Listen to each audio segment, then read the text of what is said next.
Welcome back.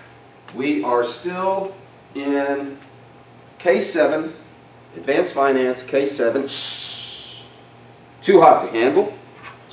And we are moving on to Question 4. Question 4, Too Hot to Handle Capital Budgeting. Can Patsy evaluate this business project by assuming just a one-time purchase?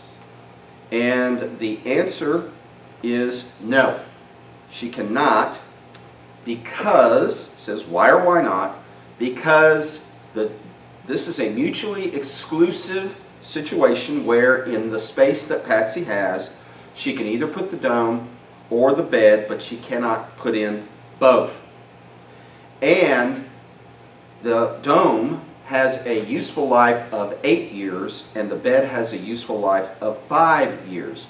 So you cannot directly compare the dome and the bed.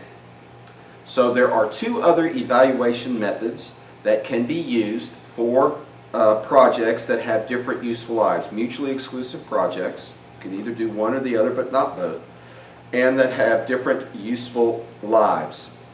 And you could Google how to compare projects that have different useful lives for capital budgeting, and you would find that the two evaluation methods are equivalent annual annuity and replacement chain.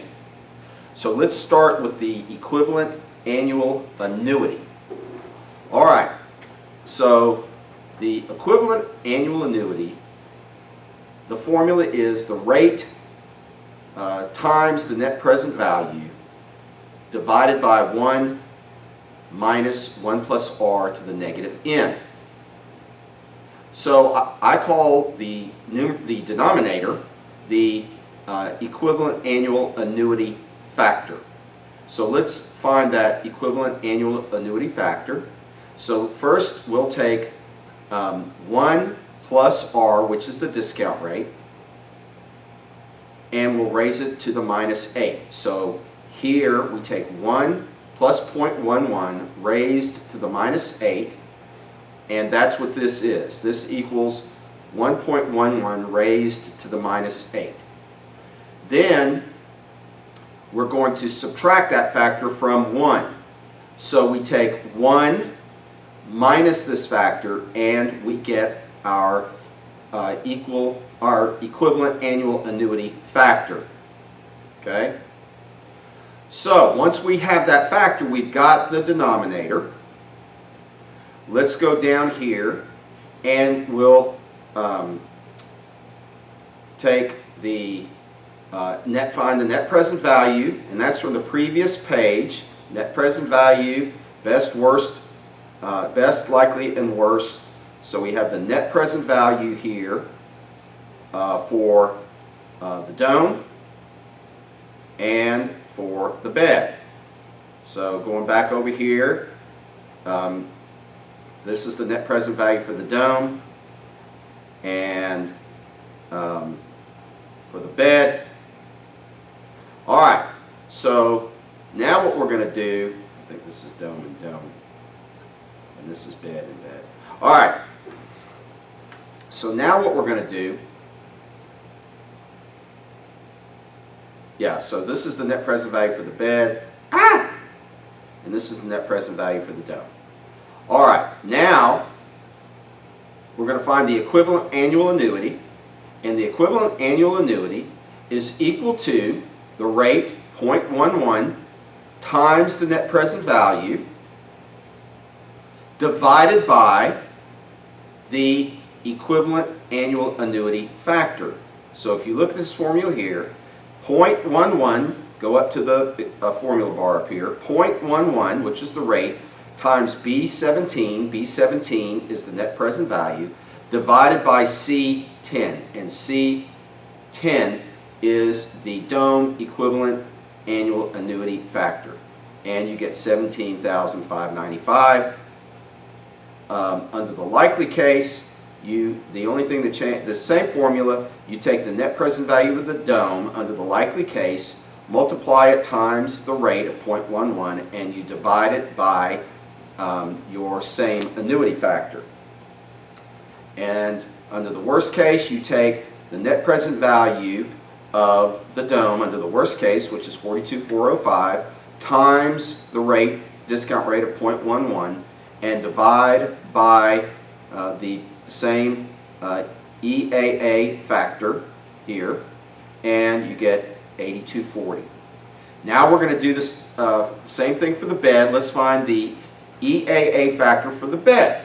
So it's 1 plus the rate of 11% raised to the minus 5, because the bed has a 5-year useful life, and we get this number here. So this is 1.11 raised to the minus 5, and we're going to subtract that number from 1, so this is 1 minus this number, and here is the EAA factor for the bed. Now we're going to take the net present value for the bed divided by the EAA factor, and you get 13,418 for best case. Likely case is the 39,206, the net present value under the likely case, divided by the EAA factor. So net present value times the rate divided by the EAA factor, 10,608. And then worst case, the net present value of the bed, 23,629, divided by the EAA factor for the bed, 6393. And what you see is that the dome creates more value than the bed, so we're going to go with the dome under the equivalent annual annuity factor.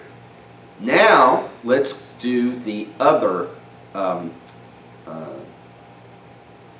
technique, the replacement chain. So what we have to do is we have to find a useful life that is common to both projects, and that is typically found by multiplying the useful life of one project by the useful life of the other project. And so the useful life of the dome is 8 years, the useful life of the bed is 5 years, so 8 times 5 is 40. So 40 is going to be the number of cash flows we're going to have to forecast. So how do we do this?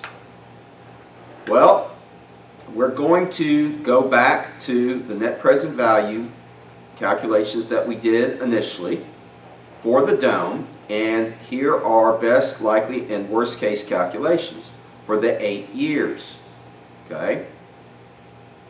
And we're going to paste them in here for 8 years.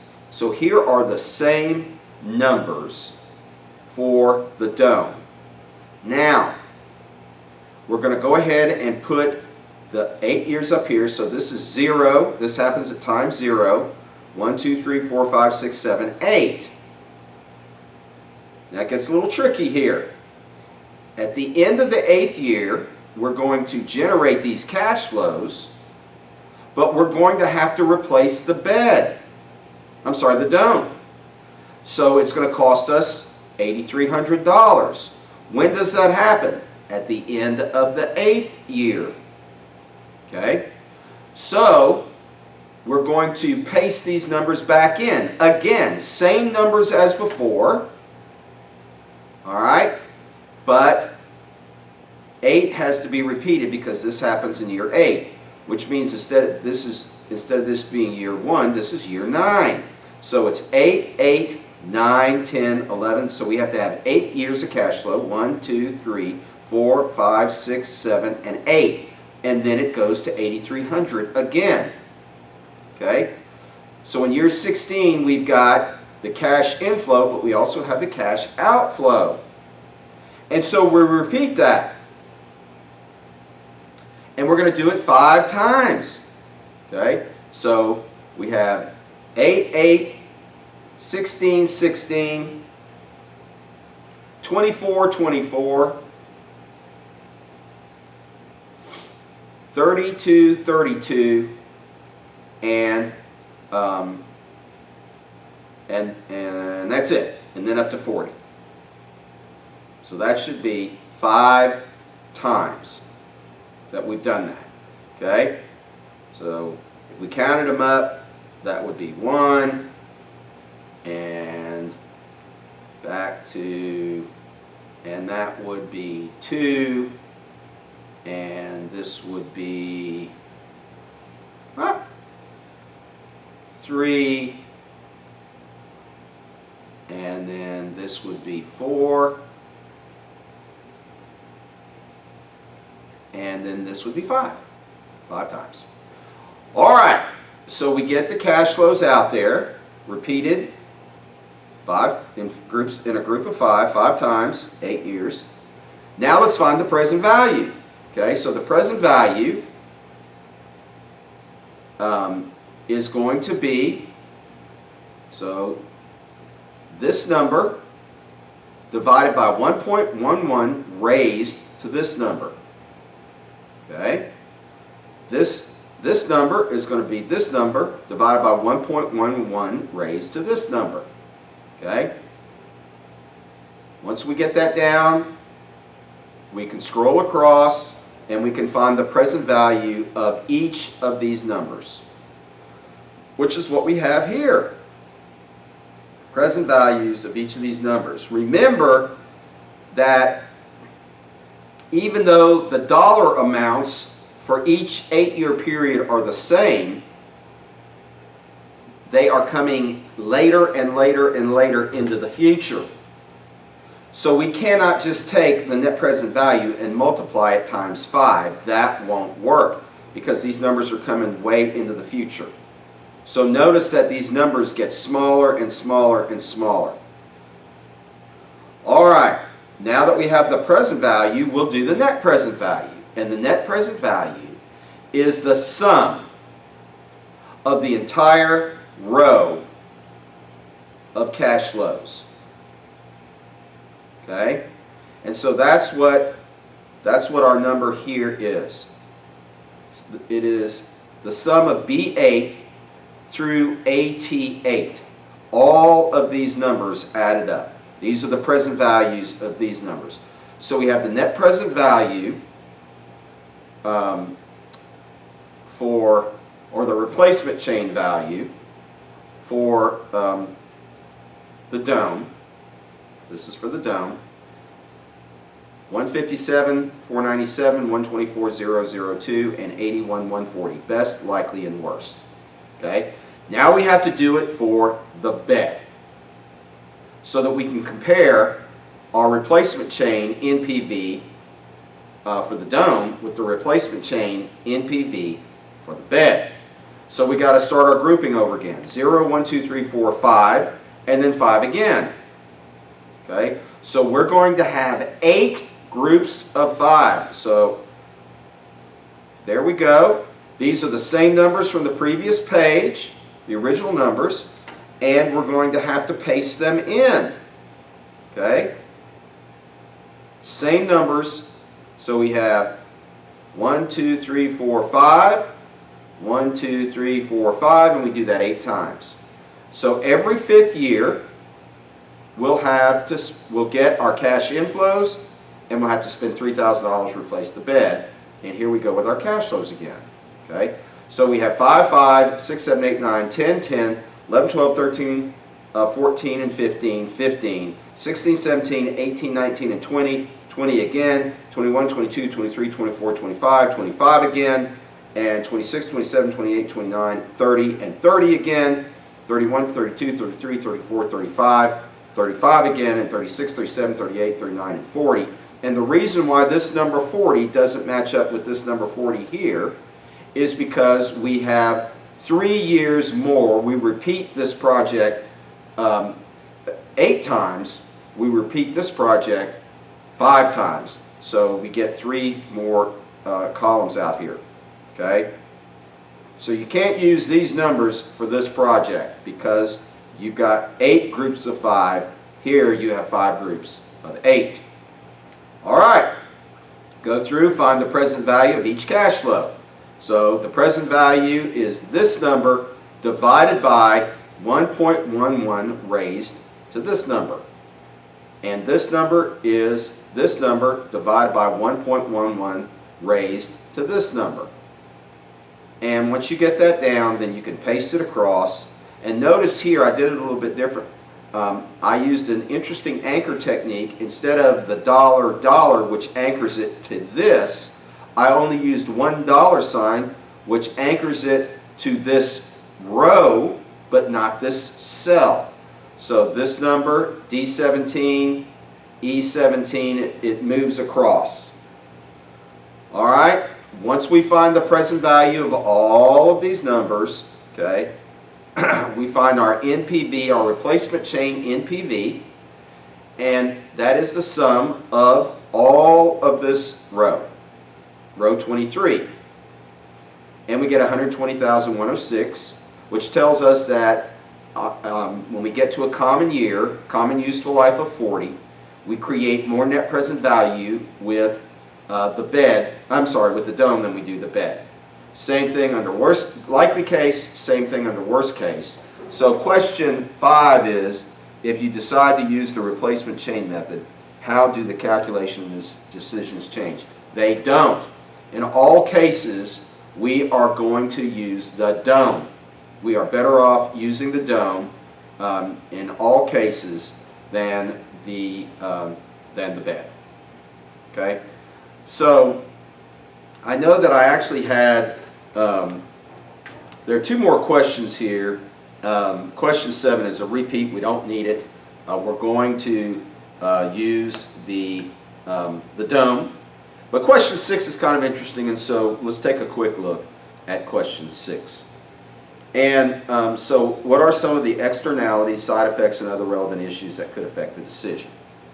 Well, the only thing that I can think of, a couple things. First of all, with the tanning, you're going to have to consult with your insurance agent to make sure that you have liability coverage in the event that someone is injured while tanning.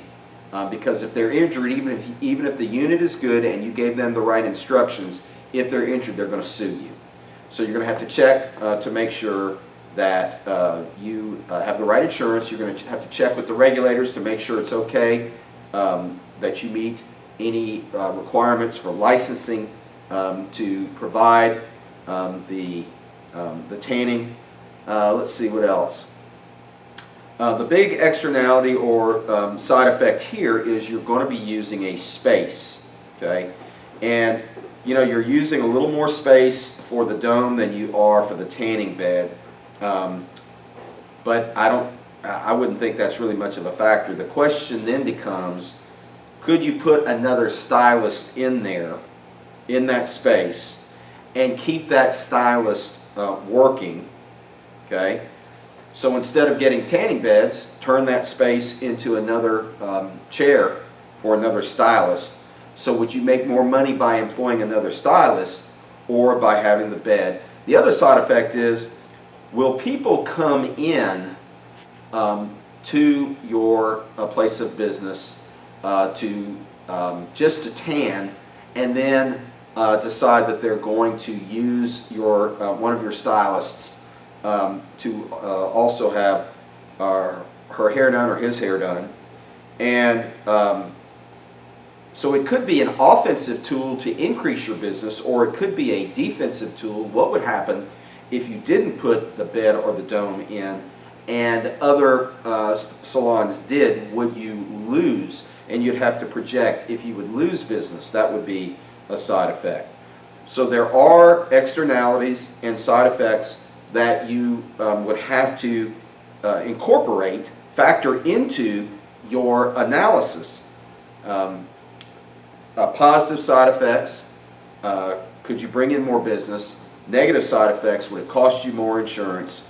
If you don't do it, would it cost you some business in your hair salon? So, yes, there are externalities and side effects that you should consider. All right. I know it's been kind of an odd semester here. We call this COVID 2020, spring of 2020. I'll be using this video for future generations, so we'll go ahead and make the comment that it's been an unusual semester, but I hope that this has been useful, that this material has been useful, it's been interesting to you, and that it will help you if you're a finance major and you do capital budgeting, you do retirement planning, you do financial modeling. I hope the projects that we've taken on will help you, give you a good foundation as you go into the working world. All right, God bless you. This is Dr. E signing off for Advanced Finance, at least for the spring semester, the COVID semester of 2020. Peace out, shalom. Shalom aleichem. Peace be with you. God bless.